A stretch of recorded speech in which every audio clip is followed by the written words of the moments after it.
Good morning folks, happy Father's Day. I'll do a video of what I'm up to.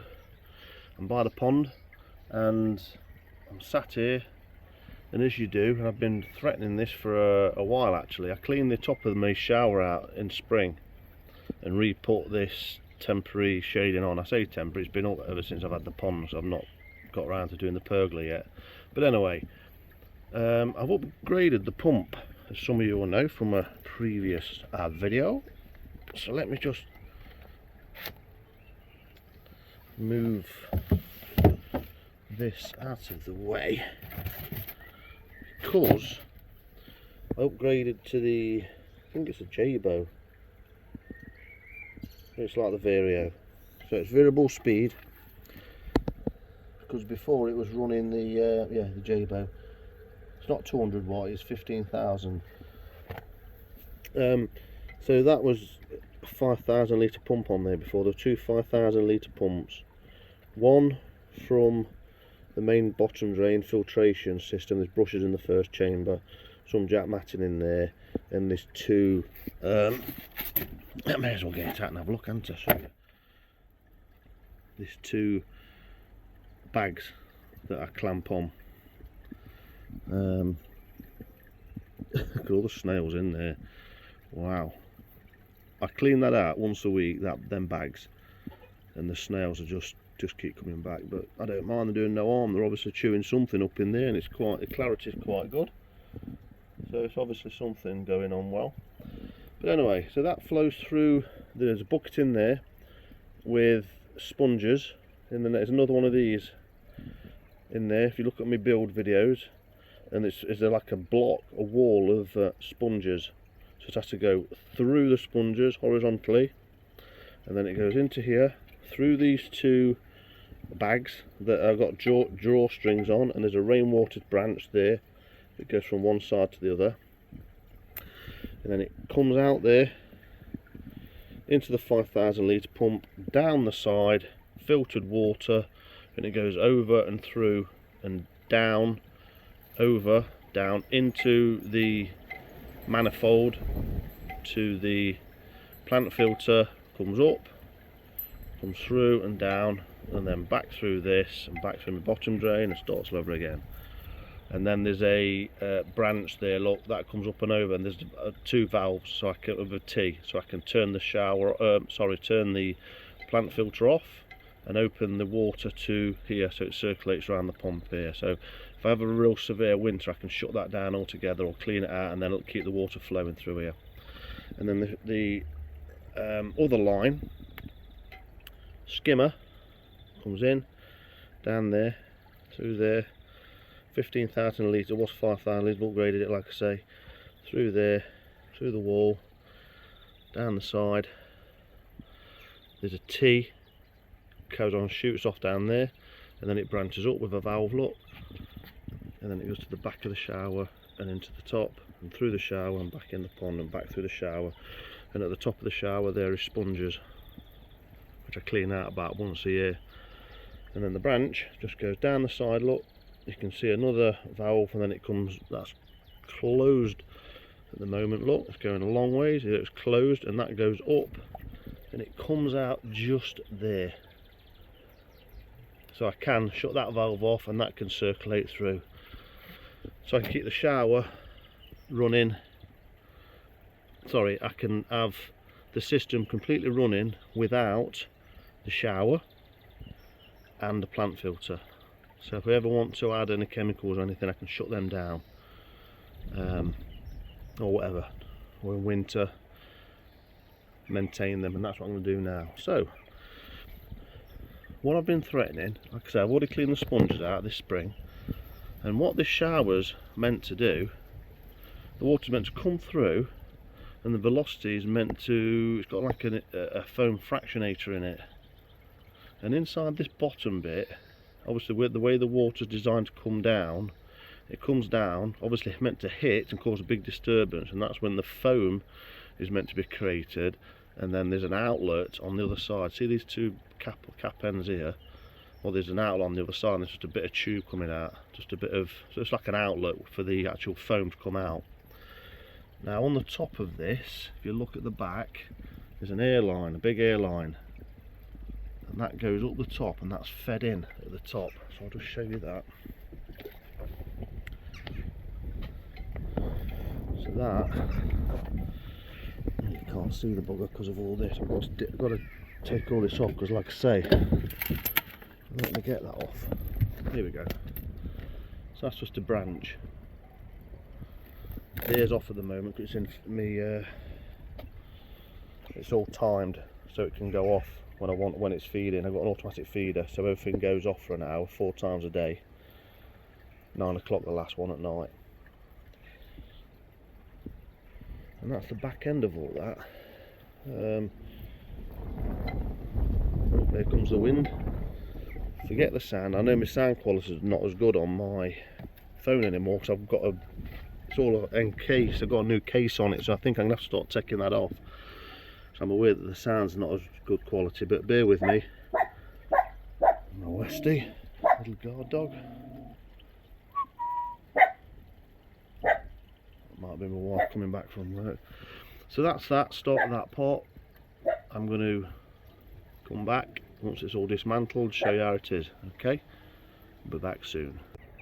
So, we know how these projects go. We start, okay, so it's all dismantled. There's the top of the shower, there's the inlet, so it goes into there. There's the back of the pond.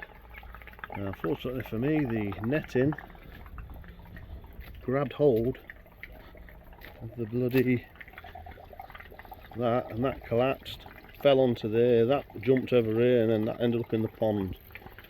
And now I've got a load of lithoacre and shit in my pond. So what was a lovely nice clean pond is a not so nice clean pond. Boy, don't mind a bit of disturbance anyway, they seem to enjoy it. Anyway, doing a bit of batting their rug out. So there's one layer cleaned, there's all the plastic meat that was in.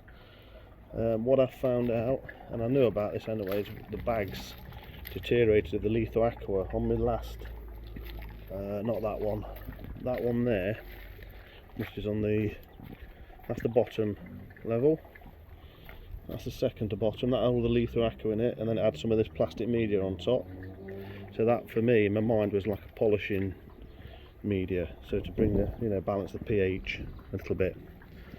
But the bag got an hole in the bag, so some of the lithoacre out of the bag has got out of it. Now I'm just looking at this. This has all been cleaned now, so this is the bottom level, and this is the bit that's meant to be the foam fractionator. So meant to get foam out of this, but it never has. Now when I dismantled this I've realised this is like a little cap now, so you can undo that and drain it to get all the crap out. And this is how I got it, this is how it came, but it's never produced. But I thought it's because it's had a 5,000 litre pump on it. So dismantled it, cleaned it, and I don't think I'm going to put this plastic media back. It's all got all lithoacre in it now. And this one, let me have a look what I've got in here. There's my sponges, look, so there's 3 levels of sponges. So in here I've got sintered like pumice, and then clay, like clay pebbles. So I'm not sure what to do with them.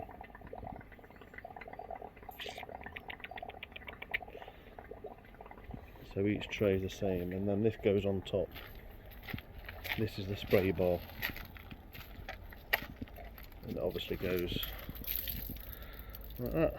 Pumps in there, goes down there, comes down all the layers. So I've cleaned that one out, I've cleaned that one out. I've got to decide what I'm going to do with all that media. I do know that the nitrate on this pond is next to 0. There's hardly anything in there. It was reading some, but I think it was below 20, easily below 20. So it's really low because of the plant filter and that. So that might be a reason why it's not getting any organic matter or producing foam. However, I'm going to put it all back together now, and I'm going to ramp the pump up on full so it's delivering 15,000 litres through this, and leave it for a week or two and see what happens. So the water comes through, obviously hits this plate, goes through there, trickles down there, comes down into here, and then in these trays here there's like baffles. Where are they? No, they're in this one. So there's like baffles within this. So obviously this fills up to there. It's always there. Fills up, comes over, and then obviously comes over here and runs out. And then this has obviously got air in the top, look. So the water can only go into that whole part there, look. So if let me try and get my hose and show you. So let's just say that it wouldn't be that velocity, would it? This is the water coming through.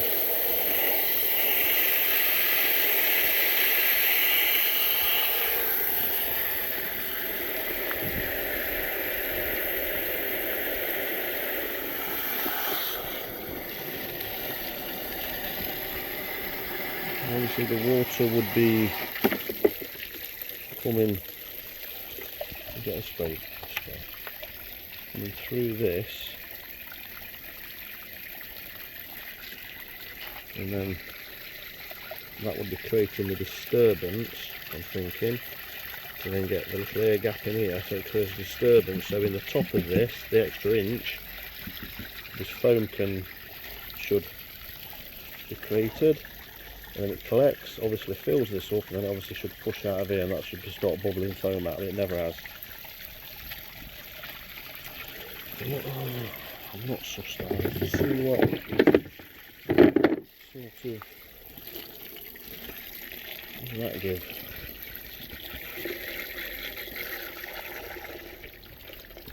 So that's pretty much what we're looking.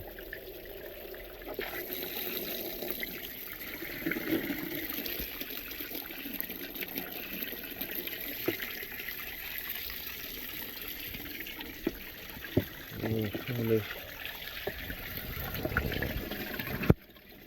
yeah, it shoots down there, look, and that creates the air gap in here.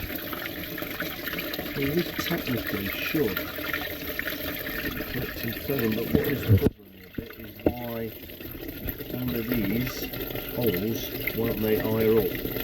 Because surely if that's water, it's not as much of an air gap.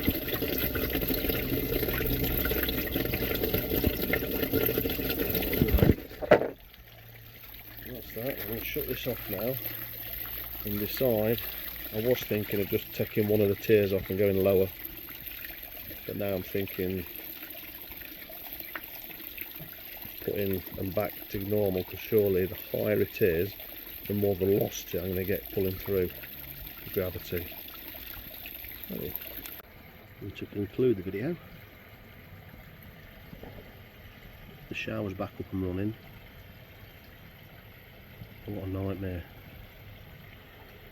What a nightmare. Anyone that's cleaned filters and that before will know that once you start, it becomes a right nightmare. So, as everyone saw it was all in bits. I put it all back together. I've got rid of all the clay media. I've washed out the plastic media, and I've put it back in that second one. So I've got Litho Aqua, 2 bags in there now, really nice and clean. And then in that one there is the clay, sorry, not the clay, the plastic media, and then in the top is just the 3 layers of sponges. And I've whacked it on maximum, but dropped it down about 10 watts. I don't like anything running maximum. I think you're just best to run, you know, knock them back so they're not working their arse off all the time. So as you can see, the water's a bit murky now. Fish is Larry, they don't seem to mind. Well, they don't mind, they love a bit of disturbance. feeding well,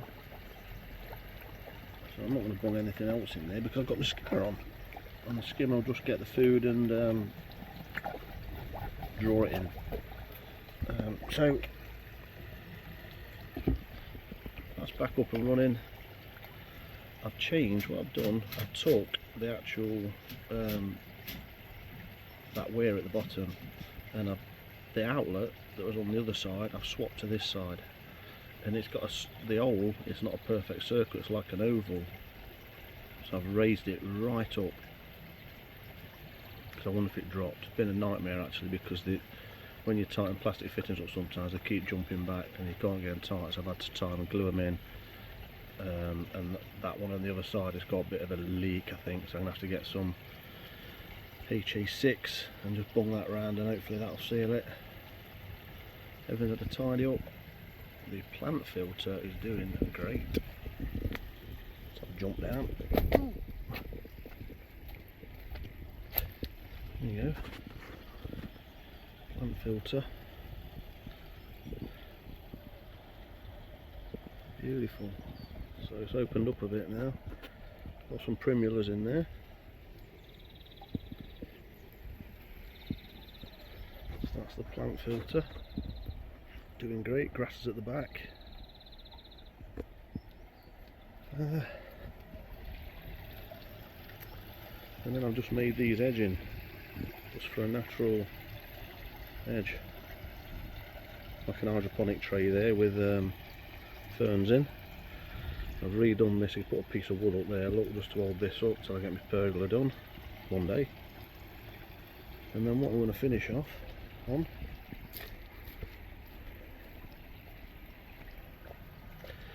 is, because it's a mucky mess, I'm going to chuck a bit of Mediclay in to the rate of the highest rate. Can't remember what it is now, but they've got two levels, sort of like a maintenance and then a medical type one that they call it, but I don't know how much it does in that. But so I put it in there, look, and it's bubbling away into like a clay ball at the bottom, look. So I'm just going to give it a bit of a stir. I don't worry about it too much because the koi love to dig through this type of stuff and find clumps. But I've got a tip for you. I've got a tip. Instead of putting the full dose in one go of clay, whether it be this Mediclay or any other clay, put a bit in little and often, and then you'll find that you won't have a couple of days of being cloudy. You just won't even notice it. So if you do it sort of once every 2 weeks, just over a period of a few days, just divide your dosage up and put it in every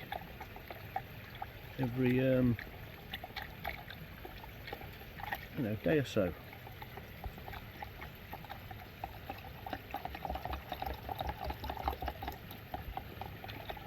So I think the Mediclay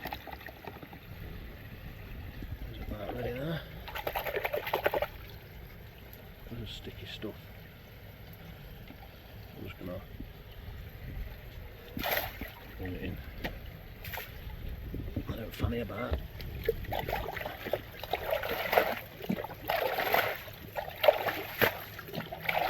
Fish will bog off to the bottom there. I'll give that a bit of a rinse out in a minute. And there you go. So let's see. Will it now produce foam? It looks a bit more bubbly at the bottom, but I'm not convinced.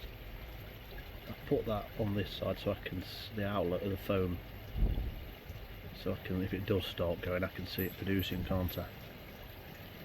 Hopefully it will. Thanks for watching. Please subscribe. Please like. Let's see. Boy.